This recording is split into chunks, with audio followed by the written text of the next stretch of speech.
All right, we're ready. It's 9 o'clock. Would you everybody stand with me? We'll have a prayer and a pledge of allegiance. Heavenly Father, thanks for bringing us together today to handle more county business. We're grateful for the task you've assigned to us, and we pray for the wisdom and foresight to make appropriate decisions, whatever the subject matter might be, as we gather in here for Commissioner's Court. Thank you for those that have served the county through this construction process and their wisdom and expertise and knowledge and skills. We thank you for the Commissioner's Court and their participation. We thank you for the JPs and the constables that have put up with some headaches of being dislocated for many months, but most of all, we're grateful for the fact that we've now got a nice renewed building that's going to, we've extended the life on that. And we just pray your blessing upon that building and the activities that go on in there. We turn this agenda over to you now in Christ's name, amen. I pledge allegiance to the flag of the United States of America and to the republic for which it stands, one nation, under God, indivisible, with liberty and justice for all.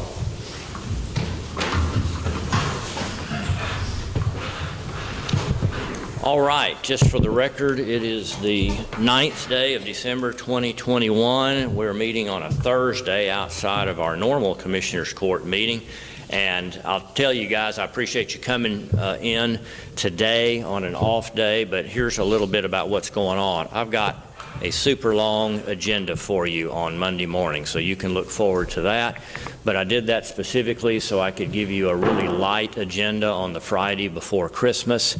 But I think it's the first time I've ever seen us go over one page.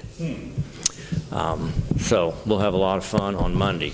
This I wanted to speed up this process so that hopefully we'll come out of this meeting and be able to cut a check sooner than next week to wrap up payment for this project. Of course, that remains in your hands as to what that decision for today is, but that's the reason for kind of pulling this out of there. If I'd piled this onto Monday's agenda, we'd have never gotten out of there, and you wouldn't have gotten anything done next Monday. But I think we've got everybody here that we need to. I thought that Judge Dunn might have been here, but Steve is graciously here with his cane, and Steve's got some obligations this morning. And so Steve would like to address you quickly so that he can slip out. Of course, you're welcome to stay as long as you want to stay. But I've got Steve Agan, Judge Steve Agan. I've got Glen Calvert with Priefert Complex Designs that kind of served as our overseer on this project. And then I've got Justin Stansel, owner of Stansel Construction, who completed this wonderful project for us. So you've all, I think, hopefully had a chance to go through that building and see the final result. The final result is going to be that we've extended the life substantially on that building. We've improved the livability of that building. It's going to be cooler in the summer and warmer in the winter and more efficient. We've got modern lighting in there. We've got modern flooring. It's a totally different look and feel in there, and I believe that the combination of the money we received from insurance compensation for the damage from the flood.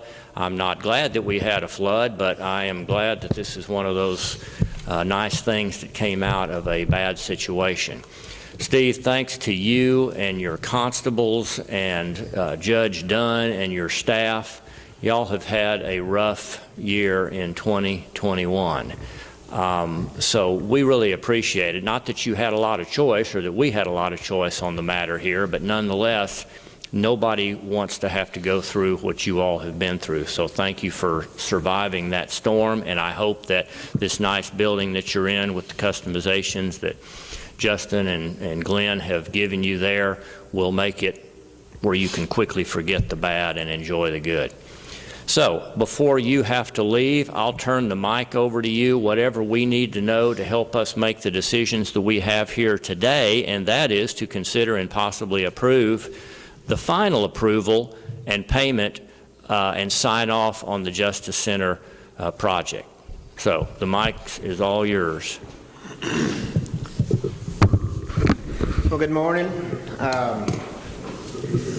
I just want to go over this list that I've got here, and I want to say with all the challenges that we've had after this freeze disaster in February 2020, we are back in our building, and we are happy to be there. I want to thank our personnel, personnel in the courtroom and the probation office in putting up with our presence. It's been kind of hectic, and them directing people to us and where they need to go. I want to thank the citizens of this county and any others that have need to come to the JP's offices for taking up with the inconvenience that this has caused to them. I want to thank the Commissioner's Court, TAC, and especially Priefert Designs and Stansel Construction in completing this job. As with any remodeling, there's always some small concerns and fixes that's going to come up. Stansel Construction and their subcontractors have addressed them as they come up and have not had any problem with that. They have gone beyond the scope, actually, in repairing, for instance, the bench, an older bench that was out in the foyer during the remediation move. The end of it broke off, and they graciously put it back together for us, as well as adding extra receptacles that weren't in the plans that were needed.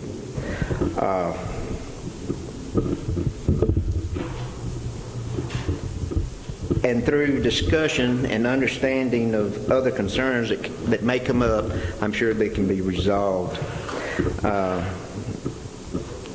Overall, we're happy and we're pleased with what's taking place over there, and we're really glad to be home. The only one thing that we're going to ask is the installers for the air conditioning system to come and give us a one-on-one class on how to work this new system, because it's working, but there's some logistics in there that nobody really understands. So, like what? It's zoned now, and there's 4 zones. My office area, the break room, or the room behind the courtroom. Coffee bar. The coffee bar. They're on the zone by themselves. And for them to be cooled properly or warmed properly, doors have to be closed to allow the movement of air and stuff like that to regulate. We may be doing some things wrong. That's why we're asking, for some guidance from the AC group to, for sure tell us what we're doing wrong. But other than that, everything's fine. Have you done that? Have you told anybody about that? We're just now getting into the weather where we're having to really do some warming, and it's just kind of confusing. We need everybody on the same page what needs to be done. There's no doubt that it's going to work. It's just that we have to know to do for sure. Should he call your guys directly? How do you want to do it the most efficient way? We need him to come out. We need him to come out and go over. It's just going to be an issue where everybody in the building is in. Doing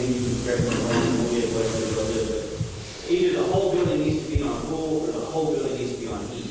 And then inside those zones, if one office wants to be 2 degrees hotter than the other office, that's where the zoning comes into place. And it should work, it should work all the way that way. It's just, you can't have someone, in a sense, you can't have someone want heat and someone want cool.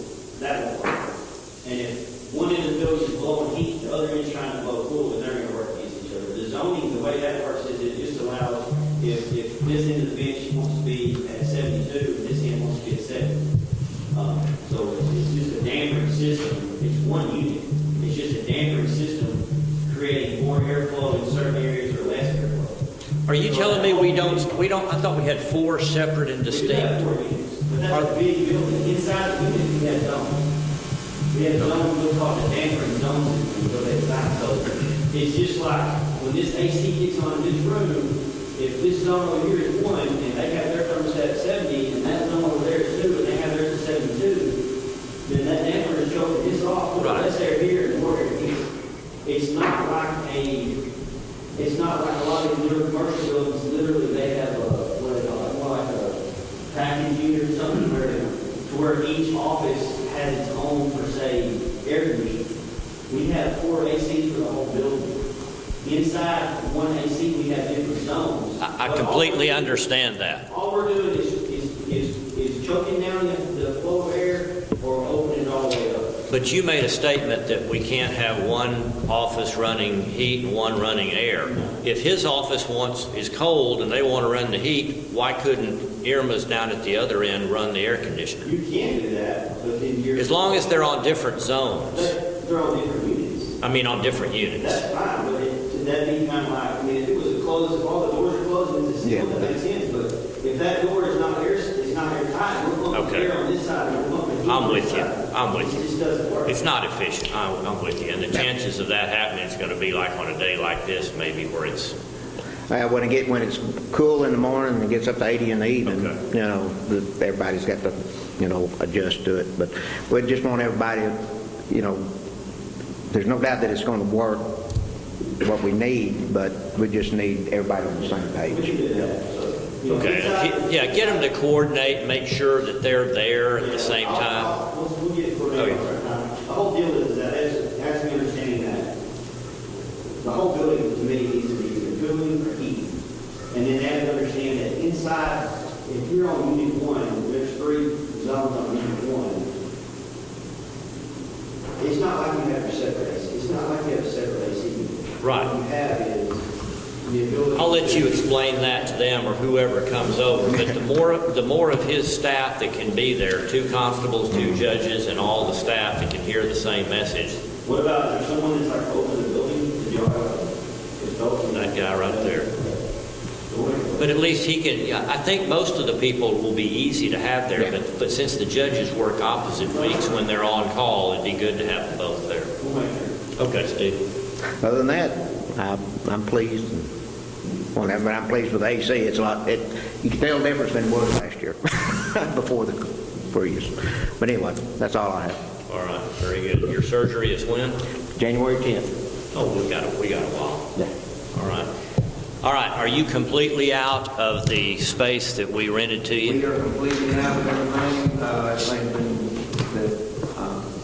was ours and that we claim to be ours. All right. We will walk through there and see about getting your deposit back. Okay. That's a joke. Okay. Thank you, Steve.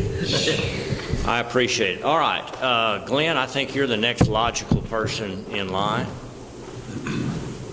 Good morning, Glen, Calvert, Priefert Complex Designs. We did the initial drawings, investigation of the building. I don't even remember when that was. It was March, April, something like that. We did do a walkthrough on the building. I guess it's going on 2 weeks now with the mechanical engineer.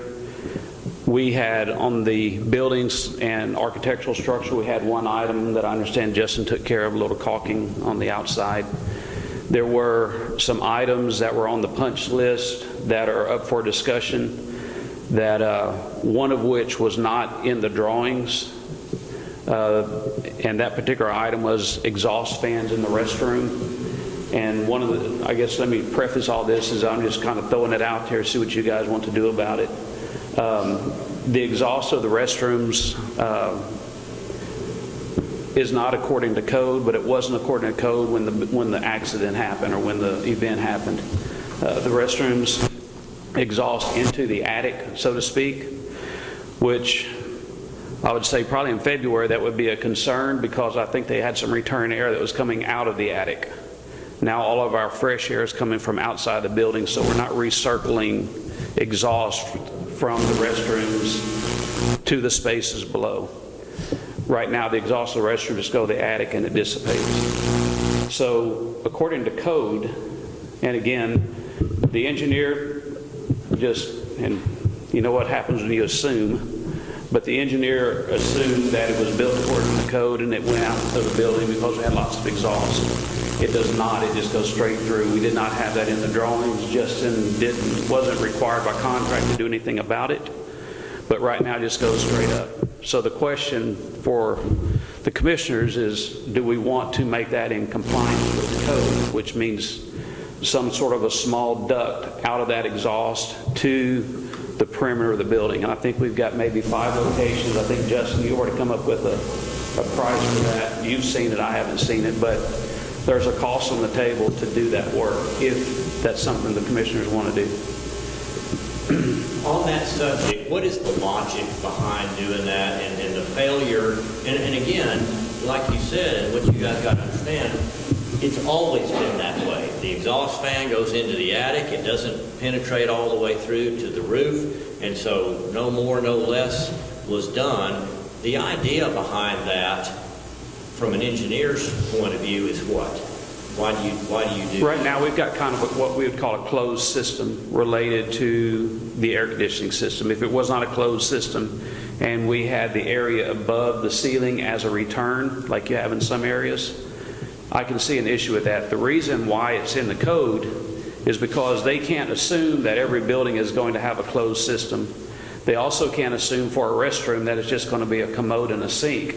If this was a shower facility and bathtubs, you can imagine all the steam and stuff that and humidity you're pumping into the roof or into the attic, which would not be healthy. So the code is going to err on the side of caution for those things. Those 2 items related to the restroom being, a big humidity maker generator does not fit our building. So, and also we have a closed system. So the 2 things, in my opinion, and I'm not a mechanical engineer, but this is my interpretation of the code. But the 2 things that outdoor ducting of the exhaust are intended to protect you from, we don't have. So, in my opinion, it's not hurting anything to have it just like we have it now because it is a closed system. Does that make sense? We don't have the shower pumping out steam, and we don't have fresh air coming into our building that's pulled from the attic. That's correct. It's all ducted in from the outside. Yeah. Okay.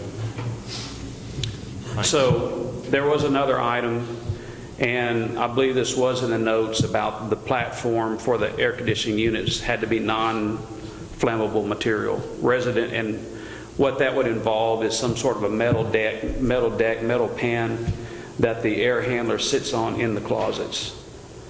The code says that there can't be anything flammable in that space. Right now, as is typically done in like a residential, we've all got it in our houses. I believe the mechanical engineer, framer, whoever, put in plywood as the deck that this unit sits on. We all have it in our houses. Again, it's not up to me to argue the code, but I always look at it and say, okay, what were they thinking? What they're thinking in the code is they don't want something to happen in there. If we had a gas furnace in that code, and we don't have any gas in there, right? So we have all electric, so we don't have an open flame in there that would cause a fire. The only thing that can cause a fire in there is electrical. We do have it installed according to code for electrical. In order to comply with the code, that would all have to be taken out. The air handler had to be removed, put back in with metal pan, metal deck, whatever, then put the air handler back in, hook up your mechanical, hook up your electrical. What I would at least recommend to do is that if someone's in there working with a torch or something like that, I don't know what it would be in there, solder a joint, whatever it might be, they do make a paint that you can paint on wood that reduces the flammability of the wood. And what I would probably recommend doing in the areas that the wood deck is visible, to paint as much of it as you could with that, I think it's iridescent paint. It's got a name. Transparent. Huh? Transparent. Who's transparent? Yeah. There were some existing PVC pipes that the air handlers drain their condensate into. According to the code, and that was existing, but and I don't think we specifically mentioned in the drawings taking out that pipe and replacing it. But if we want to be in full compliance, it wouldn't take a whole lot more just to paint the same stuff on the coat, or maybe even wrap it with some sort of fire retardant material. But if we did all of that, I would be comfortable saying that, we're in compliance with everything. Why is that not code for residential? I mean, what's the difference? Truth of the matter is, it probably is. It probably is code? Yeah. Yeah. Residential. Framing is all steel. At the Justice Center, the framing is all steel. It's just the actual, on top of the steel framing. That's right. We do have metal studs in there, It's all don't we? metal studs. Okay. Don't build them on studs. It's just, and it's sheetrock walls, but the actual Platform. platform that the unit sits on will at least 3/4 plywood. Yeah. I would say that's the only part. And Justin is right. They are metal studs. There's very little wood in that building. And that's just we just built one new closet, right? Huh? The 3 existing closets, the new unit is hanging in the attic. It's just the 3 existing AC closets. The new unit hangs in the attic. It doesn't have a closet. So there again, that would have been an additional step that you would have had to, We tore it all out. We tore it all out and did it. Had to rebuild them to make the old ones, you tore. Okay. We pulled the units out and rebuilt it up. Okay. We enlarged the closets. Okay. So that's up for you guys to decide what you want to do, but that's kind of the nuts and bolts. We did have the one thing outside. We talked about the exhaust. And we talked about the fire-rated closets. And those, I think, were the only 3 items that we had. Mr. Egan wanted to discuss putting some of the lights on a night light system. The contractor came in there and did that on his own after his request to do it, the way I understand it. So And what he's talking about there, like we have here in the courthouse, when you turn off all the lights here and go home, there's still a few lights burning, and that building had that before, and it just didn't get duplicated. Yeah. But it's now been rectified, is what I've been told. And it's yeah, that's okay, but it's been fixed. Yeah, Steve it has said been it's fixed. now working. Yeah. Mm-hmm. Okay. So as far as I know, those are the items that we found on the design side. I guess 2 of them are up for your discussion and decision on what you want to do: the exhaust and applying the fire protective coating on the wood deck. And that would be the only 2 things. I did get the email that several of you got from one of the judges, and she had several items that were kind of a scratch and dent type list that whenever I went through prior to move-in, I didn't look at every single door frame, but I looked at all the finishes. They were what I expected. The existing doors looked like they were existing doors. There were a few scuffs on the existing doors, and this is before the guys moved in, but it's also after the demolition was done and after the building had been used for 25 years. So I don't know that you could conclusively say that any of it was done by the contractor. I did go into the building a week before they finished, and quite honestly, it was a mess. And I came back in, I was expecting it to be kind of a mess when I went back, but they cleaned that building good. And I couldn't conclusively say that any of the things that are on the list were done by the contractor. Because we replaced the exterior doors, but we didn't replace, because we didn't, we did have a limited budget. We couldn't make everything new. The wood doors are all the same. I do believe we replaced the exterior doors, new thresholds, things like that. We also replaced the 2 glass entry doors on the building side of that entry vestibule. So those are the new doors, the exterior doors and those 2 glass doors. And I'm looking at Judge Dunn's list. Mirror in the ladies' room was removed and not replaced. You know about that one? We didn't take any of the mirrors off the walls. The other bathrooms, the mirrors they were fixed to the wall and the mirrors were down. So that mirror, I'm not saying there wasn't a mirror in the bathroom, but there's no mirror. There's not a mirror on the side. We don't have a mirror. We didn't take a mirror down and not put it up. It's just maybe in the demolition, maybe in the mitigation, I don't know. Maybe the mitigation people pulled it. Maybe it fell off. We don't know. But y'all didn't remove it and failed to replace it. Heating mirrors, we painted around the mirrors because the way they were attached, and there is a missing mirror in one back. Okay. Damaged filing cabinet door. Is that one of the newly built filing cabinet doors? Do you know? I think it's metal, but I haven't been spoke to about it. When I saw the deal, I just took it as it was probably one of the metal filing cabinets over there. I'm guessing. I didn't see any damage at all on the new wood cabinets and millwork. I did look at that because that was something you did provide, although... And there may have been, and now that I think about it, we had the painter up there several days, and I do know that one day he was touching up some of the old cabinetry, and it may have been that might be what she's talking about, just trying to appease everyone, so... Okay. There is one set of cabinets that was existing that we matched. That's in Egan's office. So those are existing, and I don't know, quite honestly. Yeah, I don't know if there was a scratch on it before, but I looked at everything that was new installed, and I didn't see any blemishes.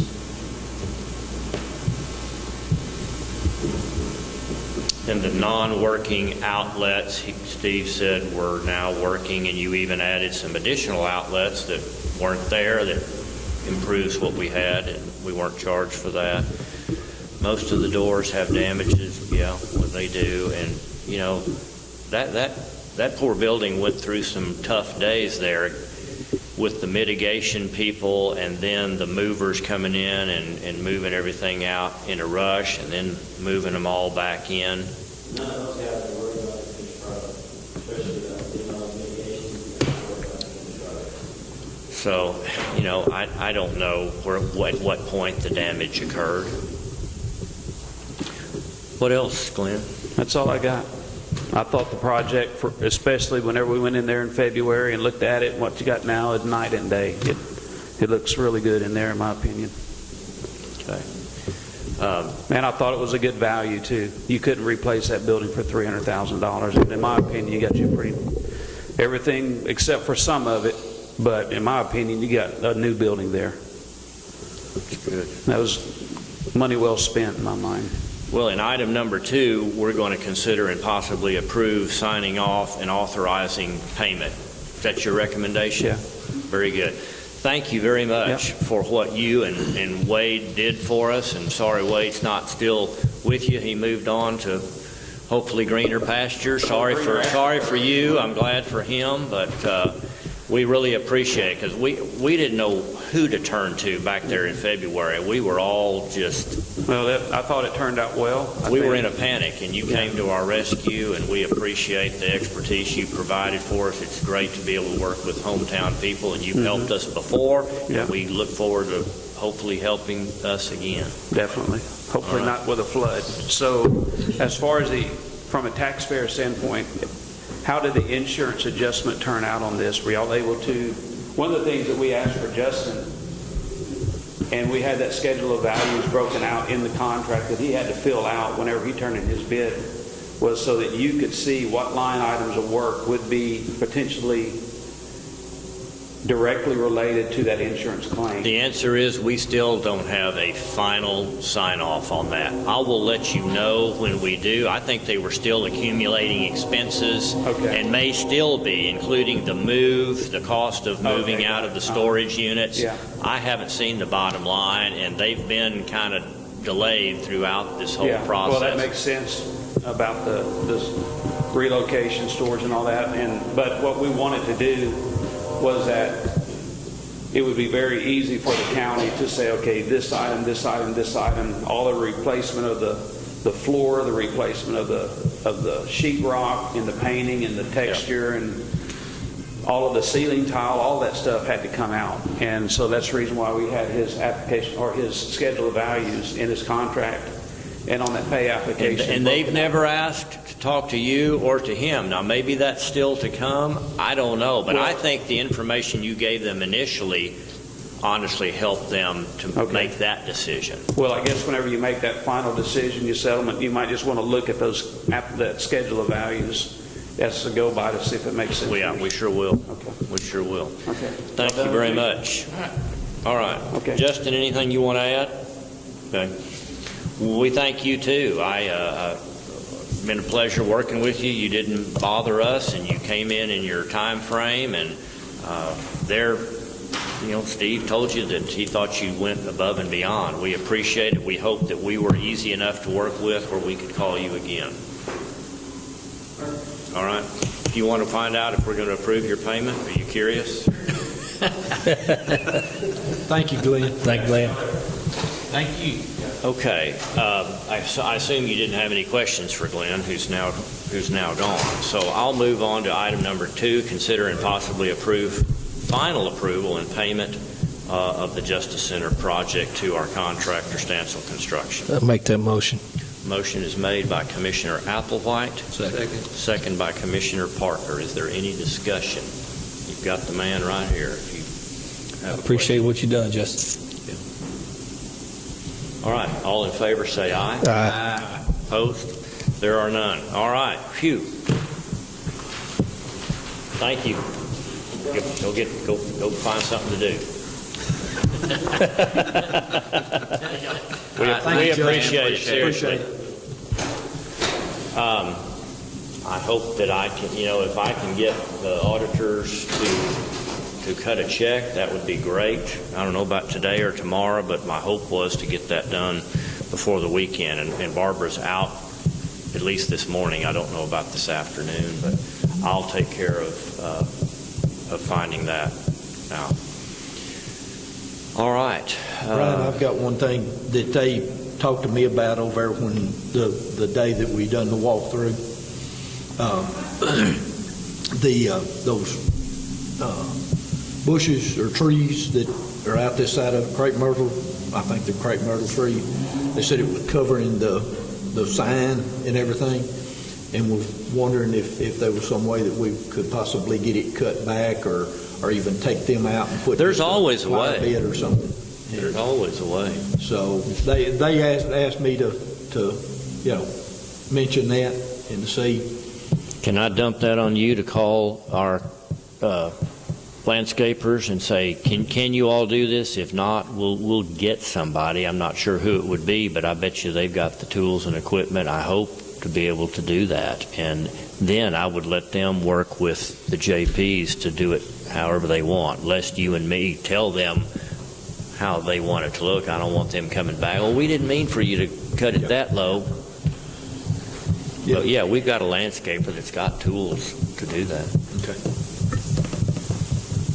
Is there anything else? All right.